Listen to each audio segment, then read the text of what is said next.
lupa subscribe ya.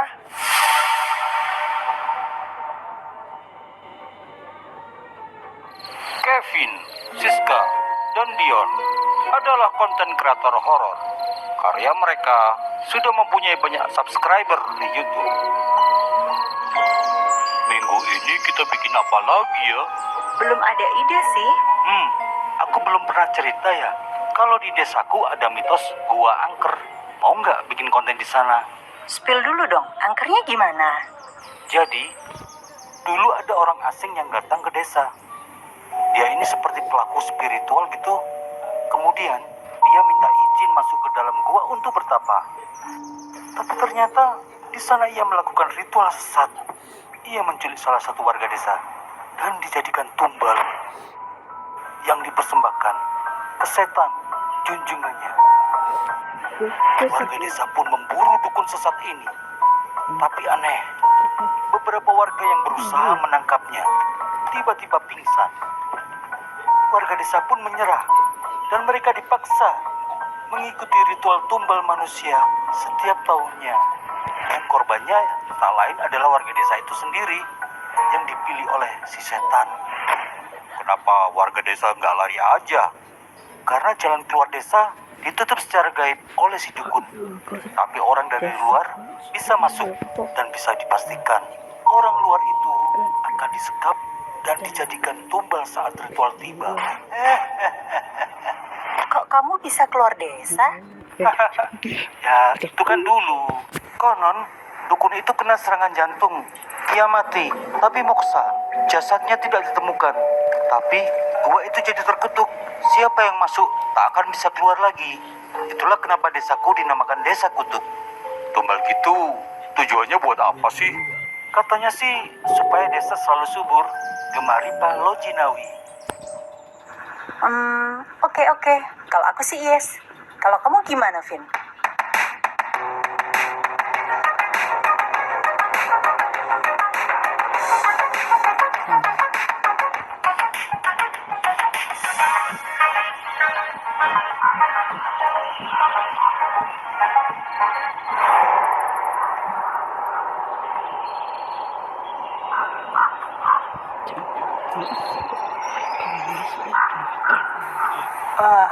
Akhirnya sampai.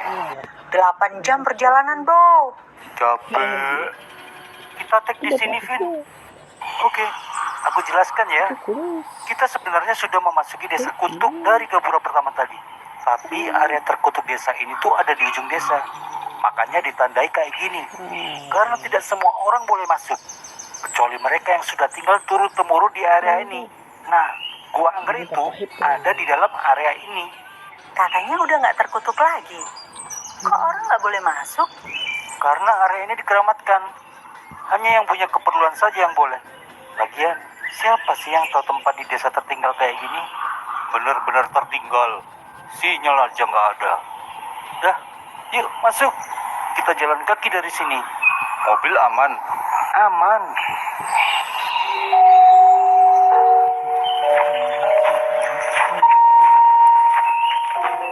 Mereka dihadang oleh warga. Tapi karena kenal dengan Dion, maka warga segera memberi racikan daun untuk dimakan sebagai syarat memasuki desa. Alasannya, supaya terhindar dari kutukan. Mereka pun menginap di rumah Dion. Dion tinggal sendiri sejak kematian kedua orang tuanya. Dan itu sudah diketahui oleh kedua temannya. Kok sedari tadi nggak kedengaran suara adzan ya? Kayaknya udah maghrib nih. Musolanya sih ada di tengah desa sana. Dulu sih ada yang bilang pengeras suaranya rusak. Nggak tahu deh. Masa belum benar juga? Ya udah, aku sholat dulu deh. Aku juga mau ibadat sore. Oke, aku mau ke rumah Pak Kadis dulu. Buat laporan kedatangan kita. Siska dan Kevin sebenarnya tidak tahu agama apa yang dianut Dion. Keduanya tidak pernah melihat Dion melakukan sembahyang dalam agama manapun yang mereka ketahui. Dan mereka segan untuk bertanya, karena itu urusan pribadi.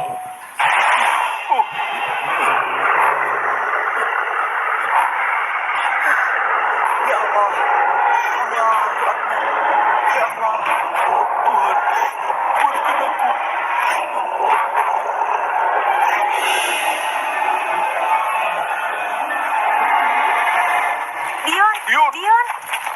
Keduanya pun menceritakan apa yang terjadi. Inilah kenapa kalian kuajak ke sini. Horornya nggak kaleng-kaleng. Sebenarnya aku takut banget, tapi karena mungkin terbiasa bikin vlog horor, jadi kutahan. Rumahmu ternyata angker, Yon. Tenang, kalian kan tadi sudah makan racikan daun. Daun itu sudah dikasih doa supaya kalian tidak bisa disentuh oleh setan. Tapi kalau kalian takut, kita batalkan saja. Besok kita keluar dari desa ini. Gimana? Tapi kita sudah jauh-jauh ke sini. Justru ini tantangan. Vlog kali ini pasti bakal bagus banget. Oke, malam ini kita ke gua dan bikin konten di sana. Tapi aku istirahat dulu ya.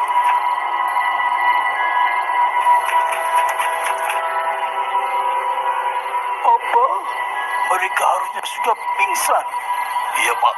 Ini aneh. Oh, aku akan tanya ke Mbak Kutuk dulu. Oh, sedari tadi aku mendengar omongan kalian dari tempatku. Mereka tidak bisa dijadikan tumbal. Mereka seperti orang yang kalian habisi beberapa tahun lalu. Aku tidak bisa memakannya. Mereka menyakitiku. Habisi mereka, dan kalian akan kuberi kesempatan mencari tumbal baru selama 1 bulan. Nggih, Pak.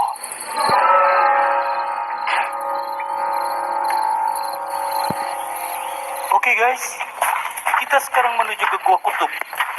Di sini gelap banget. Itu patung itu kok mirip setan yang tadi. Iya. Oh iya guys, tadi Kevin sama Siska sempat ditakuti setan di rumahku. Dan bentuknya seperti patung ini.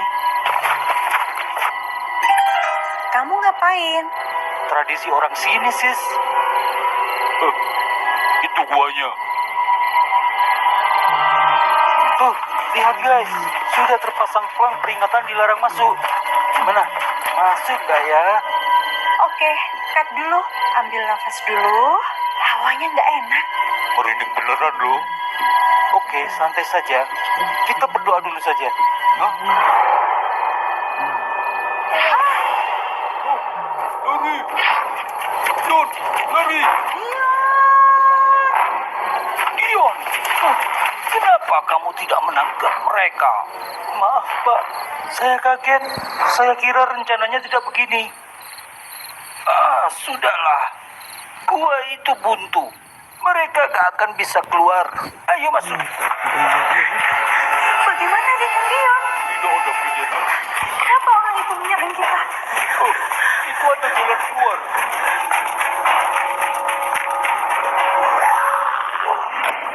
Kesini. Ayo kesini. Hah? Siapa itu? Sudah, kita pulang saja. Kevin dan Siska lari secepatnya. Tapi mereka seakan berputar-putar saja. Mereka pun kelelahan. Dan mau tidak mau, akhirnya berhenti dan pasrah. Jangan takut, nak. Aku bermaksud menolong kalian. Ini sudah mentok. Di mana mereka? Kalian tidak berguna. Maaf, Mbak. Tadi mereka masuk ke sini. Aku tahu. Tapi tetap saja kalian tidak becus. Kakek itu bercerita bahwa beberapa tahun lalu ia datang ke desa ini untuk menyadarkan orang-orang desa yang menyembah setan. Ia pun segera menemui setan itu untuk meminta supaya tidak memperdaya manusia. Tapi setan itu malah ingin menghisap sukmanya. Tapi gagal karena ia dilindungi oleh doa-doa Tuhan. Karena tidak bisa menyerang secara gaib, setan yang disebut Mbah Kutuk itu pun memerintahkan warga untuk menghabisi dirinya. Jadi kakek sudah meninggal. Meski Siska dan Kevin tahu bahwa kakek itu adalah arwah, tapi tidak ada rasa takut. Semua ini karena saat itu kalian izinkan orang alim itu masuk. Sekarang dia menolong anak-anak itu dan aku tidak bisa menembus tempatnya. Oh, waktu itu saya hanya mengikuti perintah, Mbah. Mengizinkan setiap orang yang masuk desa ini untuk... Itu karena ketidakjelianmu memilih orang. Nggih, Mbah. Maaf. Desa Kutuk ini sungguh terpencil, sehingga jarang sekali orang mengetahui keberadaannya. Itulah kenapa Mbah Kutuk memagari gaib desa ini, supaya warga tidak bisa keluar sebagai persediaan makanannya.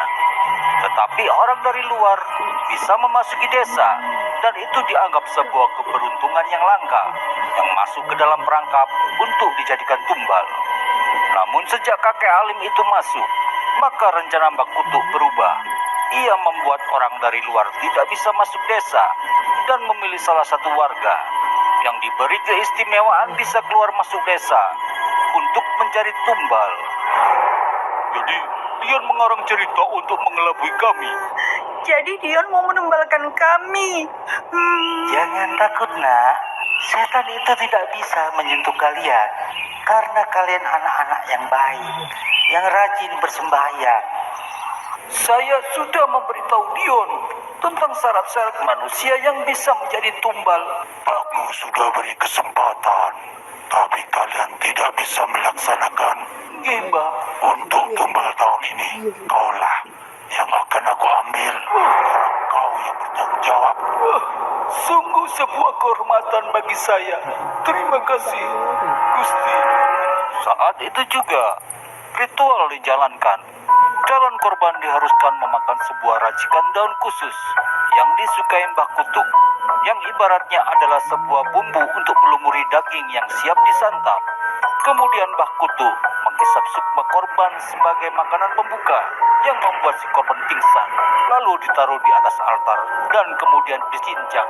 Makanan pun siap disajikan. Kenapa orang-orang di desa ini mau menjadi tumbal, Kek? Terkadang manusia yang sudah buta hatinya akan tetap setia pada yang dipujanya, walaupun keburukan ditampakkan di depan matanya.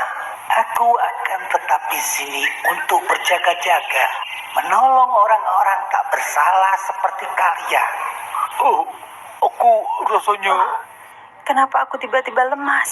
Kalian kelelahan, istirahatlah. Terima kasih, Terima kasih, Kek. Dion sebenarnya dendam kepada semua orang di desa karena telah menumbalkan orang tuanya. Itulah kenapa ia membawa teman-temannya yang tidak memenuhi syarat. Tapi ia juga tidak yakin apakah yang ia lakukan tepat, karena orang-orang itu suka rela menjadi tumbal. Maaf teman-teman, aku tidak bermaksud mencelakai kalian. Jangan pedulikan aku lagi. Terima kasih, selamat tinggal. Oh, Dion, Apakah tadi cuma mimpi? kok kita di jalan raya? Mereka yang sudah tak tahu apa yang harus dilakukan segera pulang. Sementara Dion, keistimewaannya untuk bisa keluar masuk desa telah dicabut, dan dia tak tahu bagaimana nasibnya nanti. Mungkin hanya menunggu sampai dijadikan tumbal dan tenggelam bersama Desa Kutuk.